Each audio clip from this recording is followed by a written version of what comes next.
begin with the same conversation. Now comes the time that you have to replace a drummer. Well, let's go to Eric as he's puffing on his drumstick. And oh, Al. Eric, how'd you get into the group? How are you? How are you? It's funny you should ask me that question, Al. I feel like I've answered it just very recently.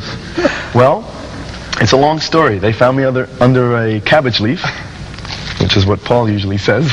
No, actually, the way this whole thing started was I was playing in a club, and a friend of mine that I hadn't seen in 3 or 4 months happened to stop in completely by accident. And at the end of the night, he says to me, he says, hey, you know, he says, Eric, why don't you get out of this band, you know? And I had already intended to get out of the band. Get out of this band and take a bus and get lost. Anyway, and you know, I had already intended to leave the band, but at the time I had no other prospects musically, which was like the first time in 15 years that I didn't have another band to go to. Sanitation guy, remember? Well, yeah, I had. Oh no, I was.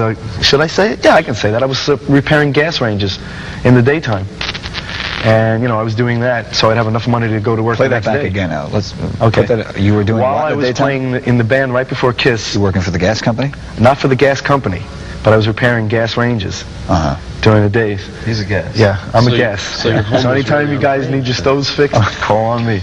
Anyway, but you know, he said you should audition for Kiss, and at first I thought he was full of it. You know, I didn't believe it, but he said, no, Peter's leaving the band, and they're looking for a drummer. And Peter's stove is broken. Right, Peter's stove is broken. Look, the worst that can happen is that, you know, you don't make the band, but you can fix the stoves. Stays there. No, Gene, how many people auditioned for that? I'm sorry. There were hundreds that came into the office. I mean, cassettes, pictures, bio information, and out of that we settled on 30, and then we had callbacks. There were something like 7 or 10 callbacks out of the 30 that auditioned, and some of the guys, in fact, that we auditioned later went on to be members of bands like Rainbow and other bands, and Eric was called back twice, I think. I'm a little hard of hearing, and as I was walking out, they had to call me back twice. No, okay. And he became a member as soon as he said, "Can I have your autograph, you guys?" He asked for our autographs. Yeah. And we didn't quite tell him he was in the band, but what we did is we started rehearsing with him, and one day we said to him, in 2 weeks we're playing, and you better have your stuff together, you know, so 2 weeks later we did a show. We did our first show shock with at him. that point, I would assume. Oh, yeah. Well, Right from there, we went on a massive European tour and outdoor shows. What happens? Tell the viewers, what happens at an audition? You'll What have goes your on in an chance. audition? So, this is the only story I know, you know. This is my big moment. Well, Eric would tell you what goes on. in All an right, what audition. goes on in an audition? What do you have to do? Me personally, or just... Yeah, right. Well, I was given a list of songs to learn in the event that I was going to be auditioned, you know, for the band. And it was 5 songs. And I went home and I practiced them, you know, for a few days, over and over and over again, until I had them backwards and forwards. And I think with the whole situation with Kiss, mentally, I was always here. I mean, I had wanted to be on this level. I never really, you know, expected that I would get into Kiss, you know, but I was hoping to get to this level.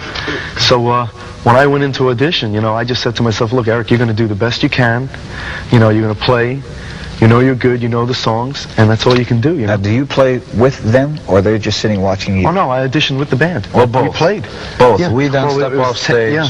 and I mean, they're this. always watching, you know, anyway. But we just played together as a band, you know. And then we step off stage, Yeah. and he does a solo by himself. We say, when we stop, you're on your own. Yeah. Also, he had to sing. We said learn these songs and be able to sing all of them. Also, learn the low harmony or learn the high harmony. It was tough. I mean, you had to come in and be a member of the band. That's got to be a frightening experience the day of when you're going there. I mean, you've got to be nervous. Yeah, I was very tense, to say the least, you know. I mean, this was like something I never expected to even be called for an audition. But, you know, when it happened, I just had a feeling deep down inside that I was going to get it. And I think that really, boy, did I get it. Okay. He actually was very good about the audition and everything. We thought he handled himself well until we found a little puddle in the back of the drums. We had one guy who tried out for the band who literally was hyperventilating. You know, he was behind the kid. He was behind the kid. Just give me a minute. Just give me a minute. I'm okay. And you got to figure if this guy is like this now, and it's just the band, you really have to worry, because you got to figure that if the guy's really nervous now, what's going to happen when he's got to play for 20,000 people? So that's like a consideration. If the nervousness destroys your ability to play, it's only going to be worse when you play in front of a lot of people. So those kind of people were eliminated. How long does that process take?